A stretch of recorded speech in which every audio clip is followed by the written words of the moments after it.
Lalu di akhir acara itu kita masih ada retreat, masih ada wedding dan lain sebagainya ya. Tahu-tahu dengar kabar bahwa papa melemah kondisinya, lalu dipanggil Tuhan ya hari Selasa ya, hari Senin ya. Ya, dan kita sangat sedih tapi juga merasa bersyukur ya. Dan dua kali waktu papa saya dipanggil dan papa istri saya dipanggil adalah kesempatan saya yang pas jadwal saya yang berkhotbah.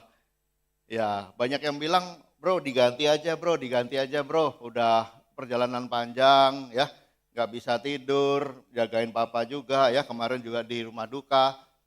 Saya bilang enggak, ini kesempatan ya, ini rencana Tuhan. Kenapa? Karena saya dikasih kesempatan untuk mengucapkan terima kasih buat jemaat ya. Karena jemaat sangat mengasihi, sangat luar biasa ya, dukungannya luar biasa ya. Moral, support, tenaga, material, waktu ya, semua diberikan dan kita merasa sangat dikasihi ya. Bukan hanya kita tapi segenap keluarga besar mengucapkan terima kasih kepada jemaat sekalian ya, untuk semuanya bisa berlangsung dengan baik. Oke, hari ini juga kita survive ya dari jalanan ditutup dan bisa sampai ke sini ya. Ini juga sukacita buat kita semua dan merasa bangga dengan jemaat karena mau jalan ditutup ya, kayak apa ya, gunung pun kudaki, lautan pun kuseberangi ya. Masalahnya bukan demi Indomie rasa kari ayam ya, tapi demi bisa berfellowship, bisa memuji Tuhan dan mendengarkan firman Tuhan ya. Dan hari ini kita masih akan membahas tentang buku 2 Timotius. Ini adalah minggu terakhir. Semoga membantu kita untuk bisa melihat ya apa yang dikatakan oleh Paulus dalam pesan-pesan terakhirnya ya, menjelang kematiannya juga. Mari kita mulai dengan berdoa. Bapa Tuhan di surga, pada minggu pagi hari ini kami bersyukur Tuhan, walaupun jalan banyak ditutup, walaupun banyak berita duka Tuhan, tapi kita bisa berkumpul, dikuatkan, menguatkan Tuhan, bersukacita, mendapatkan inspirasi Tuhan, dan juga bisa memuji Tuhan bersama-sama. Tuhan, kiranya Tuhan pada saat ini kami ingin mendengarkan firman-Mu, biarlah firman ini bisa menjadi kekuatan bagi kami, bisa menjadi inspirasi bagi kami Tuhan. Terlebih lagi bisa menjadi keyakinan dan bisa menjadi buah-buah di dalam kehidupan, perkataan dan perbuatan kami Bapa. Berkati hamba-Mu yang akan menyampaikan firman, berkati setiap kami juga Tuhan yang ada di sini Tuhan, supaya kami bersatu hati semakin hari sebagai murid-murid Tuhan, semakin memuliakan Tuhan dengan segenap hati kami, pikiran kami, jiwa kami Tuhan dan bahkan akal budi kami Bapa. Terima kasih Tuhan sertai waktu ini agar kemuliaan hanya bagi nama Tuhan. Dalam nama Tuhan Yesus kami sudah berdoa. Amin. Amin. Jadi temanya adalah fan into flame ya. Kita udah tahu ya, ini udah minggu keempat bersama-sama. Artinya apa? Kita harus terus menyalakan api. Ya, kalau kita tahu lagu Mataku Telah Melihat Kemuliaan, ada satu bait di sana dibilang apa? Ya Tuhan, biarlah api ini terus menyala ya. Nah, pertanyaan saya adalah api itu kalau nyala harus dinyalain atau bisa nyala sendiri? Ada seorang teman suka buang sampah sembarangan. Ya, dia habis makan permen buang. Makan apa buang tisu buang. Nah, terus saya bilang, kamu kenapa buang sampah di situ? Terus dia bilang, nggak apa-apa bro, nanti akan ada angin yang kencang meniup kertas itu sehingga masuk ke dalam tong sampah. Bisa apa nggak kira-kira? Nggak bisa. Sama ya seperti api di dalam diri kita itu harus kita nyalain terus. Ya, pernah nggak kita merasa lelah? Pernah nggak? Pernah ya. Datang ibadah ngantuk, pernah nggak? Pernah. Ya, banyak beban, pernah. Iya, betul. Itu that's life. Kadang-kadang orang berpikir ya, waduh harus ada satu hal yang ideal dulu baru api saya itu membara. Ya, kalau fisik saya bagus, semuanya bagus, apinya baru membara, nggak bisa. Sebenarnya itu harus dinyalakan. Ya, dan saya suka sekali ya dengan 2 Timotius 4 ini karena ini adalah seperti surat wasiat. Ya, ini adalah terakhir kali Paulus menulis buku untuk memberikan general advice ya untuk kepada Timotius, tapi juga kalau Timotius memimpin gereja berarti juga kepada gereja yang dia pimpin, berarti kepada seluruh jemaat ya. Nah, sebelum memulai semuanya, kita merayakan di ADS kemarin ya, tapi saya juga pengen sedikit merayakan di sini. Saya ingin ucapkan happy anniversary buat jemaat di Indonesia yang ke-35. Semoga terus bertumbuh ya, semakin diberkati Tuhan ya. Boleh salamin kanan kiri dong, selamat ulang tahun ke-35 ya, jemaat di Jakarta dan di Indonesia. Ya, lumayan lah ya, ada perayaan paling nggak kita masih ingat ya, 35 tahun. Ya, jadi yang nggak sempat ikut ADS pun paling nggak dapat vibe-nya ya, untuk bisa merayakan bersama-sama. Nah, kenapa kok saya suka ini adalah perayaan yang ke-35? Karena waktu saya cek, ternyata Paulus itu di saat menjelang dia kematiannya itu, dia mengikuti Yesus sepanjang 30 sampai 35 tahun. Jadi dalam stage kerohanian, apa yang dia nasihatkan itu about right. Ya, sesuatu yang kira-kira sama dengan perkembangan gereja kita yang sudah 35 tahun berjalan di dalam iman. Ya, dan hari ini dia akan memberikan wejangan-wejangan. Kakek Paulus ini memberikan wejangan-wejangan ya buat Timotius pada waktu itu, tapi buat kita juga. Makanya dia bilang begini, di hadapan Allah dan Kristus Yesus yang akan menghakimi orang yang hidup dan yang mati, aku berpesan dengan sungguh-sungguh kepadamu. Demi pernyataannya dan demi kerajaannya. Ya, jadi si kakek ini mau berpesan, wanti-wanti ya. Mungkin juga cocok buat kita ya.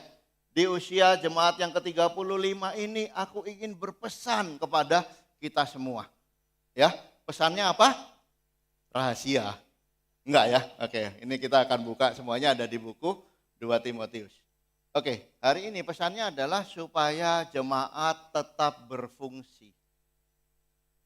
Kok pesannya tetap berfungsi? Emangnya saya disfungsi, bro? Iya ya, mari kita lihat sama-sama ya berfungsinya seperti apa. Ini dia bilang di 2 Timotius 4 ayat 2-5. Beritakanlah firman, siap sedialah baik atau tidak baik waktunya. Nyatakanlah apa yang salah, pembimbingan ya.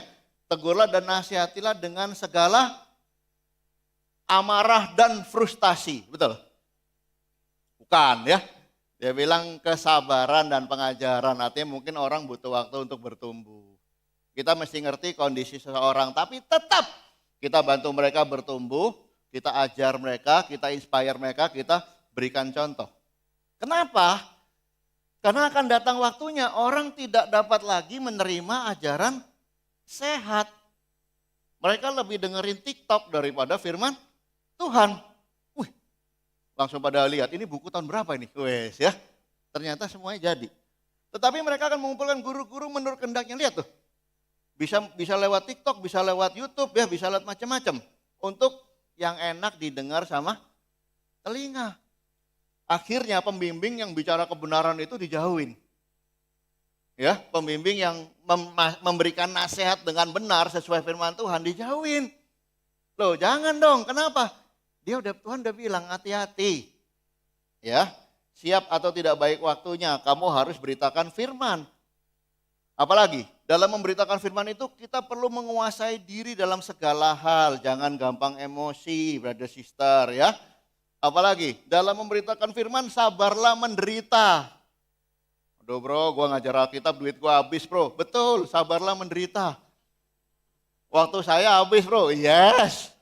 Hati saya habis bro, iya. Sabarlah menderita di usia yang 35 tahun. Ya, lakukan pekerjaan pemberita Injil dan tunaikanlah tugas pelayanan Anda semua. Ya, jangan berhenti melayani. Brother sister, 35 tahun usia yang pendek apa panjang? Waduh, kalau orang usia pernikahan 35 tahun, cintanya bisa hilang nggak? Bisa hilang nggak? Oh, yang udah tua semua pada bilang tidak bro, cintaku tidak tergoyahkan. Amin. Ya, tapi bisa jadi biasa-biasa, jadi hambar. Kita tidak lagi punya semangat untuk memberitakan firman. Tidak lagi punya semangat untuk membantu satu sama lain bertumbuh. Sedangkan Tuhan bilang melalui Rasul Paulus, Anda harus terus berfungsi.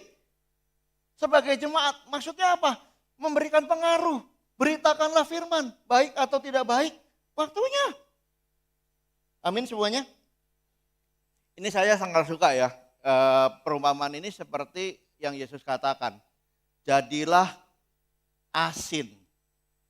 Ya, bukan bilang ya bro, saya udah gak mandi 3 hari bro, bukan asin bro, asem, bukan ya. Iya, tapi jadi asin itu artinya kita benar-benar punya influence. Kita berpengaruh. 35 tahun tetap berpengaruh. Jangan ngomongnya lagunya Betaria Sonata, dulu terus. Dulu bro, waktu di gedung KONI kita berapi-api bro. Dulu waktu saya kampus ministry saya berapi-api bro. Ya itu kan dulu. Ya, kalau anak saya sangat suka ngerjain saya seperti itu. Cesar, papi itu suka olahraga. Kan papi, bukan gua, kata gitu. Iya, nah kalau kamu bicara terus dulu. Kan dulu, sekarang bagaimana? Ya, makanya Tuhan bilang apa? Tetap harus jadi asin. Lihat ya di Lukas 14. Garam memang baik, tapi jika garam juga menjadi tawar, dengan apakah diasinkan? Ada orang yang mencampur garam. Terus dia bilang apa? Kenapa kok garam dicampur garam? Buat apa? Biar banyak. Bukan, biar yang garam yang lama asin. Dan itu yang terjadi di jemaat kita, bener gak? Katanya sama-sama murid, tapi ada murid yang bekerja keras supaya murid yang lain itu berfungsi. Sedangkan ada beberapa bagian daripada murid Yesus yang sudah tidak asin. Tidak berfungsi lagi. Tidak ada influence lagi. Itu sama dengan mencampur garam dengan garam. Buat apa? Ya, tidak ada lagi gunanya. Baik untuk ladang maupun untuk pupuk. Udah gak bisa numbuhin orang, gak ada pupuknya. Dan orang membuangnya saja. Siapa punya telinga hendaklah ia mendengar. Saya mau katakan nih sama kita semua di sini ya. Kita berpikir bahwa menjadi murid yang penting jadi orang baik. Bukan. Ya, mencapai kesempurnaan. Mencapai surga, mencapai level ke-10 dalam hidup seseorang. Bukan itu. Menjadi murid yang penting saya baik-baik saja bro, tidak berbuat dosa apa-apa. Bukan. Saya ingin kita melihat dan zoom ke ayat ini ya. Dibilang adalah hati-hati menjadi tawar, bukan hati-hati menjadi busuk. Garam itu setawar-tawarnya tidak bisa jadi busuk. Jadi hari ini Anda aman, Anda tidak akan busuk, tapi Anda bisa menjadi tawar. Dan saya ingin katakan pada kita di sini, jangan terakhir dari Rasul Paulus, dia tahu, Yesus tahu. Apa hati-hati adalah tawar, bukan hati-hati busuk. Saya hari ini sangat sedih ya, kalau lihat orang menjadi murid tapi sudah no influence. Ketemu orang gak pernah mengasihi, gak pernah share tentang Tuhan, gak pernah berantu berdoa, gak pernah memberitakan firman. Ya. Discipleship. Pemuritan itu bukanlah keanggotaan ya brother sister ya. Pemuritan bicara tentang pengaruh yang bisa kita berikan. Pemuritan bicara tentang menggarami. Pemuritan bicara tentang menjadi terang. Ini adalah suatu hal yang intensional. Suatu hal yang konsisten dan bukan hanya menjadi ritual. 35 tahun sangat cukup untuk menjadikan jemaat itu jago ritual. Coba saya tanya, hari Minggu ngapain? Gereja. Pulang gereja ngapain? Makan siang. Ada yang makan siang pun sama orang lain udah gak mau. Saya bukan bicara masalah finansial ya. Makan siang pun udah gak mau, gak nyaman bro, enak sendiri. Be careful, kamu sudah tawar. Apalagi? PDA hadir, PDG hadir. Tapi apakah Anda benar-benar memberikan kasih? Atau cuman hadir? Tolong ya, nasihat pertama Rasul Paulus adalah beritakan firman. Tumbuhin satu sama lain, baik atau tidak baik waktunya. Jangan tunggu hari baik. Kita udah hitung Kliwon, Pon, Wage, hari baik tanggal berapa. Udah gak ada dalam Tuhan baik atau tidak baik waktunya. Ya, jadi apa artinya memberikan pengaruh? Artinya kita adalah orang yang hari ini bertobat untuk membangun hubungan. Apalagi mengasihi, mendoakan, menumbuhkan satu sama lain. Ya, saya mau sharing ya tentang satu grup di timur ya. Saya sangat bangga dengan grup ini yang dipimpin oleh Bro Yance dan Sis Marda ya. Mereka berdoa setiap hari. berdoa bersama setiap hari, pagi dan malam. Ya. Lalu karena mereka suka berdoa itu, teman-teman yang baru dikenal pun diajak untuk berdoa. Kalau ketemu teman mereka tanya mau didoain apa, mau nggak doa bersama dengan kita, ya. Dan kamu tahu ya, hanya dari berdoa itu aja mereka mendapatkan begitu banyak komunitas. Hari ini mungkin puluhan, bukan murid ya, bukan hanya murid, teman-teman yang hadir tuh puluhan. Diajak doa bersama-sama setiap hari. Dan ada yang bilang begini, bro, kalau kita doa itu stres bro, kenapa? Makan waktunya luar biasa bro. Ya iya, kamu doa 20 orang semua disuruh doa satu-satu. Ya iya.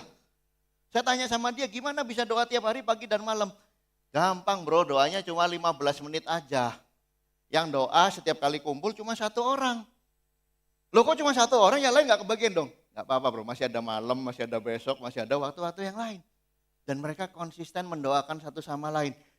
Grup ini bertumbuh dengan luar biasa. Kenapa? Hanya menjadi contohan, menjadi garam dalam hal mendoakan satu sama lain. Dan ini yang harus terjadi. Kenapa? Di usia 35 tahun saya punya visi ya. Jemaat ini adalah jemaat yang menjadi rumah doa. Dan rumah pemulihan ya. Saya udah bicara dari tahun lalu ya. Rumah doa dan rumah pemulihan. Ini harus terjadi dalam grup kita. Apalagi bercerita tentang kebaikan Tuhan. Ini yang harus terjadi. Saya semangat ya kemarin di ADS ada yang kasih sponsor kursi pijat. Iya, kursi pijat. Dan saya suka sekali hati murid-murid ada kabar baik dari kursi pijat. Kenapa? Lagi pijat-pijat, yang operator kursi pijatnya ngobrol-ngobrol, ternyata brother ini menceritakan kebaikan Tuhan kepada operator kursi pijat. Dan operator kursi pijatnya konon katanya sudah mau mempelajari firman Tuhan. Ini adalah hati seorang murid, lagi pijat pun baik tidak baik waktunya, dia memberitakan Injil. Kalau lagi dipijat tuh waktu yang baik ya sebenarnya ya. Aduh enak banget ya. Bisa gak dia cuman enjoy doang? Dikit lagi, enak tuh sebelah kiri. Karena, tapi dia ngomongin tentang Tuhan. Dan akhirnya ibu itu terbuka, dan ibu itu bilang saya mau mengenal Yesus. Puji Tuhan. Ya, bercerita tentang kebaikan Tuhan. Rasul Paulus, nasihat pertama, setiap jemaat berfungsi, memberikan pengaruh, dan diberikan pertumbuhan yang daripada Tuhan. Amin semuanya. Hari ini saudara-saudari yang kasih Tuhan, kalau kita udah lama gak berfungsi, cuman kehidupan Kristen kita cuman ritual, mari kita bertobat bersama-sama ya. Yesus sudah ingatkan, Paulus sudah ingatkan, pendeta-pendeta Anda di dalam jemaat kita juga sudah ingatkan, pemimpin-pemimpin Anda sudah ingatkan, mari setiap kita adalah garam dan terang dunia, kita bisa berfungsi bagi kemuliaan Tuhan, amin. Ya, yang kedua fokus. Yang kedua fokus ya, oke. 2 Timotius 4 ayat 6-8. Mengenai diriku, darahku sudah mulai dicurahkan sebagai persembahan dan saat kematianku sudah dekat. Aku telah mengakhiri pertandingan yang baik, aku telah mencapai garis akhir dan aku telah memelihara iman. Sekarang telah tersedia bagiku mahkota kebenaran yang akan dikaruniakan kepadaku oleh Tuhan, hakim yang adil pada harinya kepadaku. Melainkan juga kepada, bukan hanya kepadaku, melainkan juga kepada orang yang merindukan kedatangannya. Ya, kita udah sama-sama lihat ya. Paulus kalau lagi di penjara ngapain dia? Nulis buku, nguatin jemaat. Kalau kita lagi di penjara kita ngapain? Nyanyi sendiri, ya, hidupku selalu sepi, betul gak? Dia nulis nguatin jemaat loh. Terus yang dia pikir apa? Wah, saya sudah menjelang garis akhir nih. Saya harus terus berfungsi, saya harus terus lari. Kenapa? Supaya mendapatkan mahkota kemuliaan. Dan bagi semua orang juga harus sama ya semuanya yang merindukan kedatangannya. Coba, kemarin saya ke rumah duka, namanya rumah duka Heaven. Ya, semua mobilnya itu ditulisin satu stiker, lucu banget. On the way to heaven katanya. Ya, betul nggak? Di Heaven itu tulisannya gitu, on the way to heaven. Ya, oh saya lihat ini bagus juga ya. Kalau rumah duka Heaven aja pikirannya ke surga melulu. Murid Yesus pikirannya kemana? Ya, apakah Anda mendambakan surga? Ini penting sekali loh. Kalau kita pikirannya kekekalan ya, waduh. Mau buat dosa, jangan. Someday gue ada di kekekalan. Mau marah-marah, jangan. Mau berhenti dalam iman, jangan. Kenapa? Ada kekekalan yang harus saya pertanggungjawabkan. Ada yang harus saya kejar. Males-malesan tidak berfungsi, tawar, jangan. Gak mau saya, kenapa? Karena pikirannya kekekalan. Ya, orang yang merindukan kedatangannya. Kalau brother sister yang dirindukan apa? Saya ini orangnya the rocks, Bu. The rocks katanya. Apa? Rindu order, kangen setoran. Bagaimana? Kita cuma pikirinnya cuan. Ya yang dilihat bukan firman, tapi saham naik apa enggak. Gaji nih, udah mau naik nih. Bonus buat apa ya? Mau investasi apa? Itu semua kita lakukan dalam dunia dan it's normal. Tapi satu kerinduan terbesar kita adalah surga. Saya lihat ya, kalau Paulus kasih berkat, ya dia bukan bicara berkat supaya berkelimpahan, supaya banyak duit. Setiap kali Paulus tulis surat, terakhirnya lucu sekali ya. Menarik maksudnya ya. Di Filipi, kasih karunia Tuhan Yesus Kristus menyertai rohmu. Dia nggak pernah bilang kasih karunia Yesus Kristus menyertai keuanganmu dan tabunganmu. Di 2 Timotius 4 juga sama. Dia care gak sama kehidupan orang-orang itu? Dia sangat care. Ya nanti kamu akan lihat ya, orang sakit pun dia ingat. Ya masalah duniawi pun dia ingat. Tapi dia sangat care. Care-nya apa? Grace and spirit. Coba kamu lihat brother kamu ya, atau bayangkan brother sister kamu dalam grup. Kamu pikirin gak mereka punya grace and spirit? Atau yang kita pikirin, itu ngeselin bro, kurang ajar dia bro. Nyakitin hati aku gak suka ini, gak suka. Bukan itu. Atau kita pikir, kasihan ya bro ya, dia. Betul, secara finansial mungkin bergumul tapi nomor satu yang harus kita pikirin dalam hidup seseorang adalah, apakah dia punya grace dalam hatinya. Kalau enggak dia akan minderan terus. Kalau dia akan stres terus, dia tidak akan produktif dalam hidupnya. Dan kalau dia tidak punya kerohanian, habislah semuanya. 2 Timotius juga sama, Tuhan menyertai rohmu, kasih karunia-Nya menyertai kamu. Ya, ini adalah satu contoh ya, koper mewah. Saya nggak bisa nemu yang lebih mewah lagi. Ini jadi gambarnya saya pilih yang ini aja ya. Ya, ini tas hitam kulit buaya. Ya ada lagunya ya zaman dulu ya. Jangan dinyanyi nanti ketahuan kita umur berapa. Ya. Jadi ini adalah koper mewah berisi barang-barang mewah. Ya. Jadi ada seorang yang mengisi koper mewahnya dengan barang-barang mewah. Dia mau jalan-jalan ke luar negeri. Ya, dia udah semangat, dia masukin ke bagasi. Tapi tahu-tahu gitu ada satu pengumuman. Teng teng teng teng. Bilangnya apa? Saat transit nanti, Anda hanya bisa membawa barang yang ada di tangan. Koper besar Anda akan disimpan di bandara dan tidak bisa ikut ke tujuan akhir. Gimana coba kalau kamu dengar gitu? Sedangkan barang kamu berharga sudah di dalam koper, sudah mau masuk ke bagasi. Apa yang kamu akan lakukan? Mereka langsung buka lagi kopernya, betul nggak? Semua yang paling penting dia langsung pegang di bawah tangannya. Kenapa? Karena itu semua sisanya tidak bisa dibawa kepada tujuan akhir. Walaupun kopernya mewah, walaupun isinya mewah.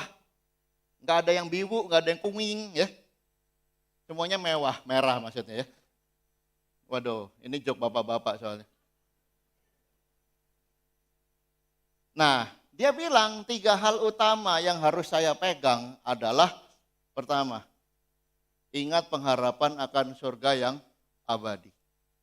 Ya, ini yang Tuhan ingin kita ingat senantiasa. Bahwa someday rumahmu bukan di sini. Padahal kita suka sekali lagu itu, bener gak? Dunia yang fana bukanlah rumahku, bener gak? Waduh, kita nyanyi itu, tapi kita gak pikir habis itu pecel lele mana pecel lele? Ayam goreng mana? Kita gak pikirin surga. Ya, dan yang kedua adalah pikirkan tentang banyak sekali kasih karunia Tuhan. Banyak sekali kasih karunia kepada satu sama lain. Kenapa? Kasih karunia membuat kita bisa merasakan kasih dan pimpinan Tuhan. Kasih karunia itu membuat Anda stable. Membuat Anda feel secure. Membuat Anda benar-benar bertumbuh. Apalagi roh. Wah, roh sih udah luar biasa ya. 2 Timotius 2 juga ya, kita di depannya kita udah belajar. Roh itu membuat kita berdiri kuat, membuat kita konsisten, membuat kita juga penuh kasih kepada sesama kita. Jadi 3 hal ini saudara-saudari harus ada di kantong Anda setiap saat. Ya, jangan pikirin tentang waduh barang-barang yang mewah. Ya, apalagi pencapaian-pencapaian yang luar biasa. Apalagi prestasi-prestasi. Yes, beri yang terbaik seperti untuk Tuhan, betul. Tapi 3 ini yang akan Anda bawa kepada kekekalan dan itu yang tidak boleh hilang di dalam kehidupan kita bersama-sama. Amin. Jadi yang pertama, mari kita terus berfungsi. Yang kedua, mari kita punya fokus yang benar.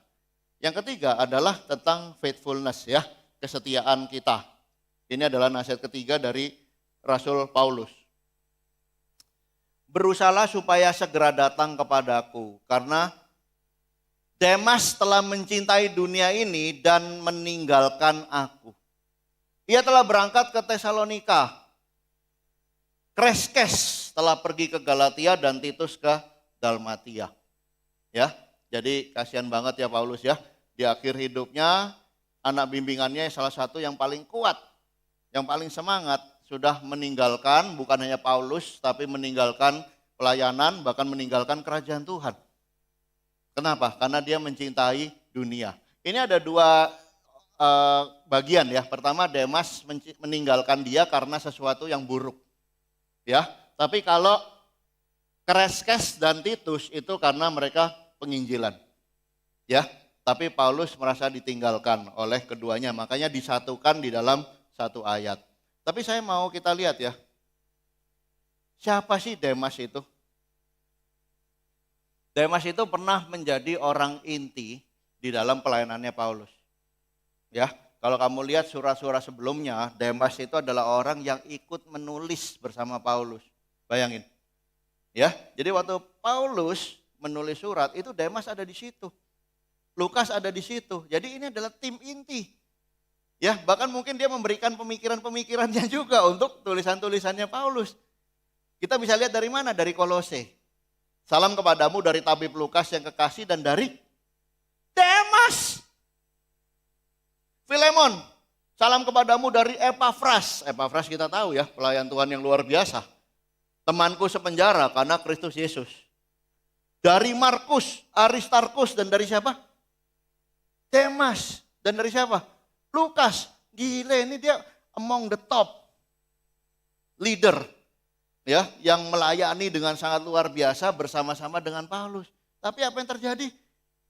Dia tidak jaga hatinya, dia tidak punya faithfulness. Yang terjadi adalah dia meninggalkan Paulus, meninggalkan Tuhan, meninggalkan pelayanan, dan mencintai dunia. Saudara-saudara yang dikasihi Tuhan, hati-hati. Hati-hati, ini foto Demas ya. Bener apa enggak tahu.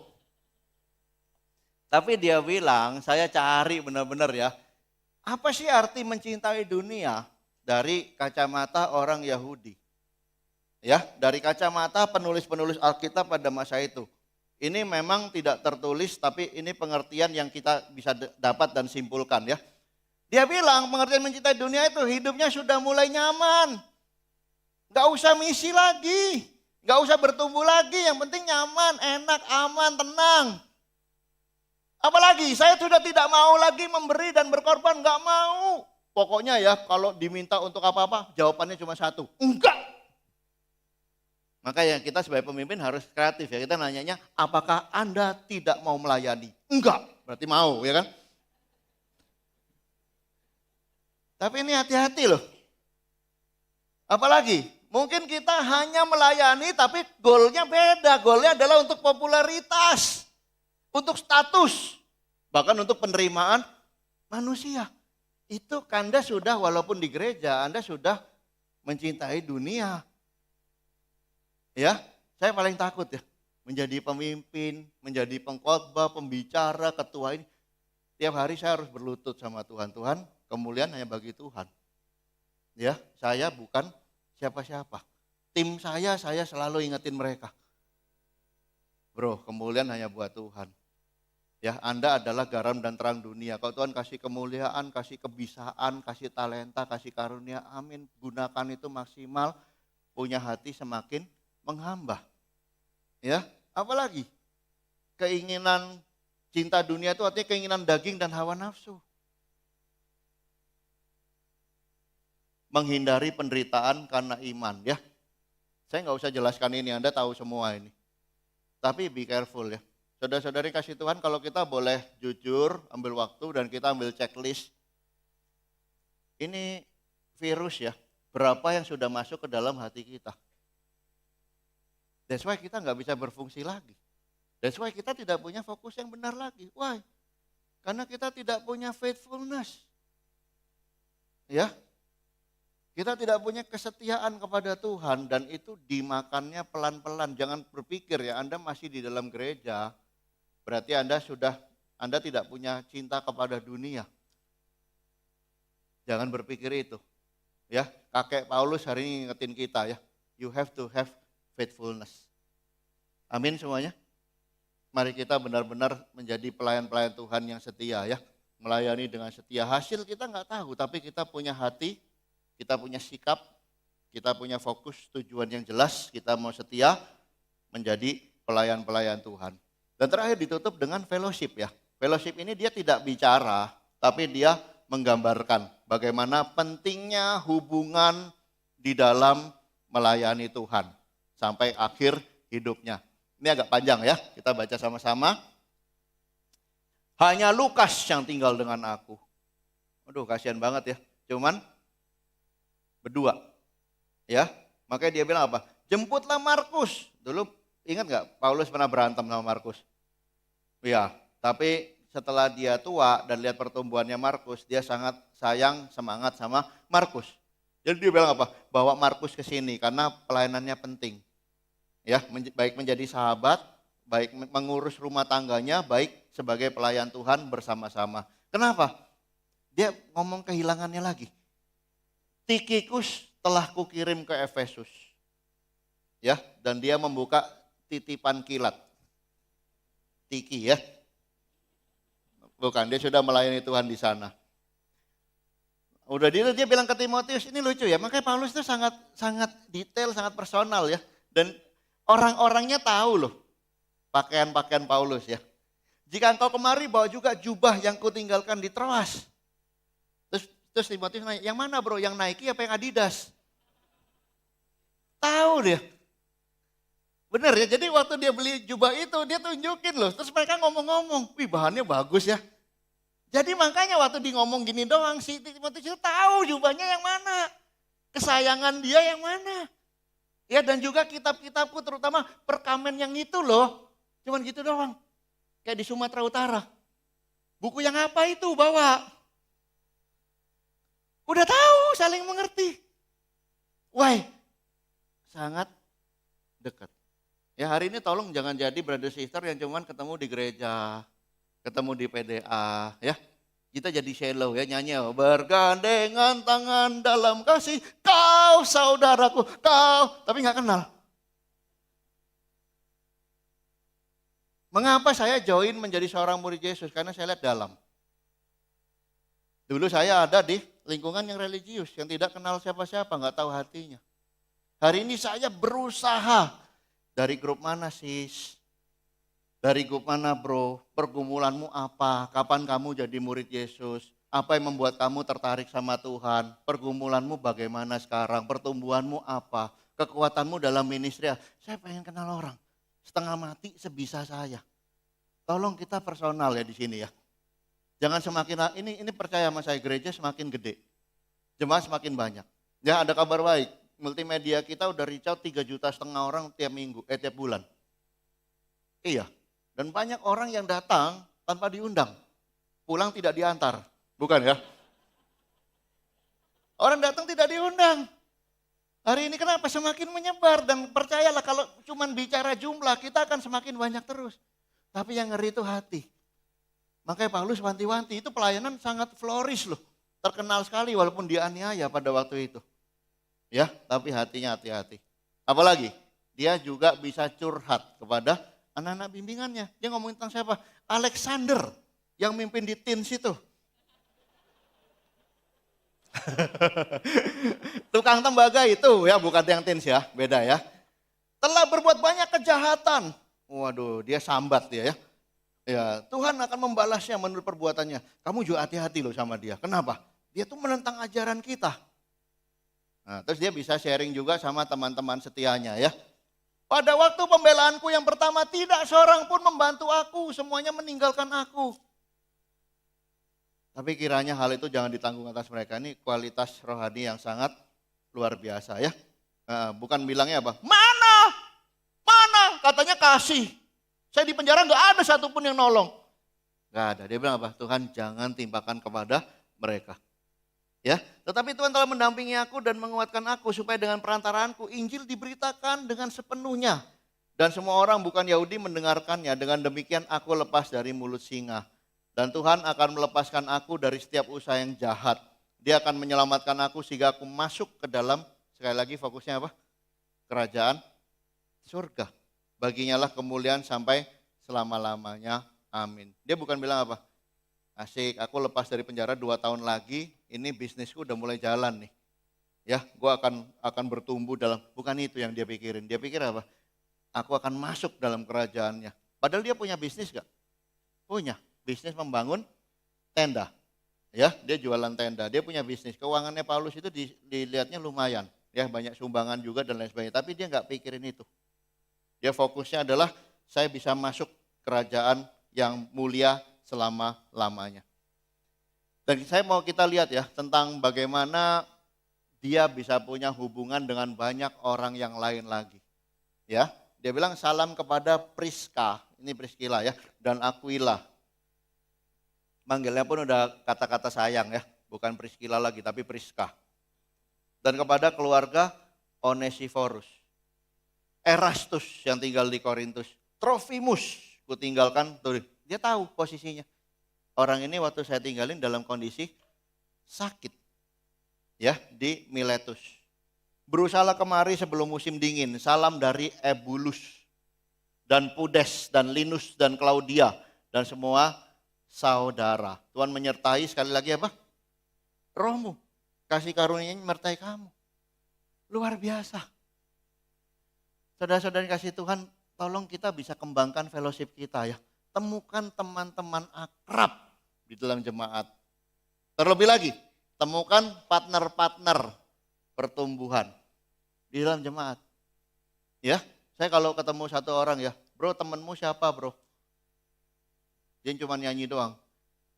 Tiada teman seperti Yesus. Oke, saya hitung 1, Yesus. Siapa lagi? Cuman grupnya dia 2 orang.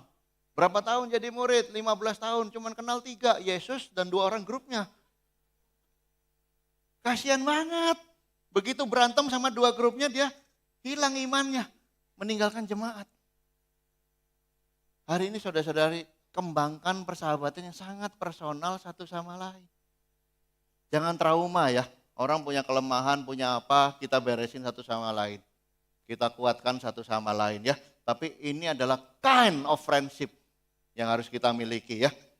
Ada satu quote bilang, we are created for community, fashion for fellowship, and form for a family. And none of us can fulfill God's purposes by ourselves. Amen. Yang artinya adalah berjalan ke Sion. Ya. Kita diciptakan untuk sebuah komunitas. Kita dijahit dalam fellowship. Ya. Kita dibentuk untuk punya satu keluarga. Dan tidak ada satu orang pun dari kita bisa memenuhi panggilan Tuhan dengan sendirian saja. Ya. Paulus waktu itu bersyukur karena di penjara di Roma yang pertama dia tidak di penjara tapi dia tahanan rumah, dia sewa rumah sendiri. Ya, Paulus tinggal 2 tahun, penuh di rumah yang disewanya sendiri itu, ia menerima semua orang yang datang kepadanya. Waduh, puji Tuhan ya, ditahan tapi bisa fellowship. Ya, dia pakai kesempatan itu fellowship, dia ngajar Alkitab, dia makan bareng, dia berdoa bareng, dia bersukacita bersama-sama. Walaupun ini akhir hidupnya dan di dalam tahanan pemerintah Roma. Hari ini saudara-saudara yang kasih Tuhan, dia memberikan kita teladan ya. Jemaat harus punya fellowship yang dalam Tuhan. Itu adalah nasihat daripada kakek Paulus ya. Ada orang bicara tentang misi. Misi adalah sesuatu yang indah.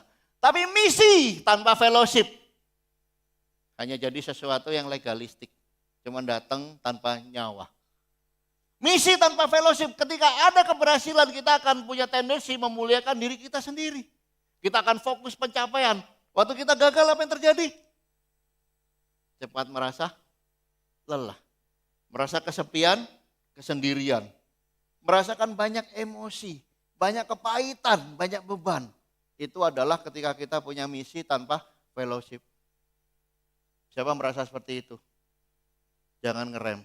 Kembali dekat sama Tuhan, kembali berfungsi, tapi juga punya fellowship yang semakin dalam. Yang bisa menguatkan satu sama lain. Tetapi misi dengan fellowship, kita lihat ya. Kenapa saya lakukan misi ini? Karena saya cinta, saya tulus sekali kepada keluarga rohani saya. Saya ingin sekali memuliakan Tuhan, demi apa? Demi kebaikan jemaat ini. Kenapa? Kalau jemaat ini baik, saudara-saudari akan baik semua, akan bertumbuh, akan bersatu, akan sukacita. Apalagi anak-anak akan dimenangkan, keluarga akan dipersatukan, pernikahan akan diperkuat. Teman-teman akan mendapat pengharapan di dalam Tuhan. Itu misi dengan fellowship. Apalagi misi dengan fellowship, saling menguatkan. Misi dengan fellowship, seru dan hangat, penuh damai sejahtera, penuh sukacita, dan berbagi beban bersama-sama. Mana yang Anda pilih? Jelas. Ya, saya bukan orang yang pintar berfellowship, bro. Belajar. Dalam Tuhan ada kesempatan untuk bertumbuh dan diajarkan begitu banyak hal. Sisanya saya cuma ingin kita tahu aja ya sejarahnya ya, akhir hidup Paulus ya. Aku berharap melihat kamu di jemaat Roma ya, dalam perjalananku Spanyol. Setelah selesai dengan urusanku di sini, aku akan ke Spanyol lewat kamu. Clement dari Roma bilang tahun 95, Paulus telah pergi sampai ke ujung barat. Banyak penafsir menganggap ujung barat sebagai Spanyol, batas barat kekaisaran Romawi. Muratorian fragment, ya, tulisan seperti Eusebius. Paulus dibebaskan setelah tahanan rumah pertama di Roma, lalu melanjutkan misinya ke tempat lain, kemungkinan Spanyol, sebelum ditangkap kembali dan dieksekusi di Roma. Ya, dipenggal di Roma karena warga negara Romawi tidak boleh disalib. Ini dipercaya terjadi di bawah pemerintahan Kaisar Nero. Jadi setelah dia memberikan nasihat-nasihat ini, memberikan contoh-contoh ini, dia masih menginjil ke Spanyol dan kemungkinan ditangkap di Spanyol dan dipenggal di Roma di bawah kekaisaran Nero. Ya, dan hari ini dia memberikan 4 wasiat kepada kita melalui buku 2 Timotius 4. 4 wasiat Paulus supaya kita bisa finish with fire sama-sama ya. Yang pertama, mari kita terus saudara-saudari berfungsi sebagai garam dan terang. Mari kita memiliki fokus yang benar dalam 3 hal, yaitu surga, kasih karunia, dan iman kita. Dan yang ketiga adalah kesetiaan sampai akhir kepada satu sama lain.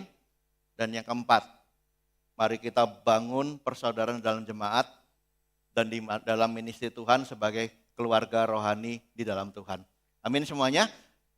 Selamat bertumbuh bersama-sama. Tuhan memberkati kita semua. Amin.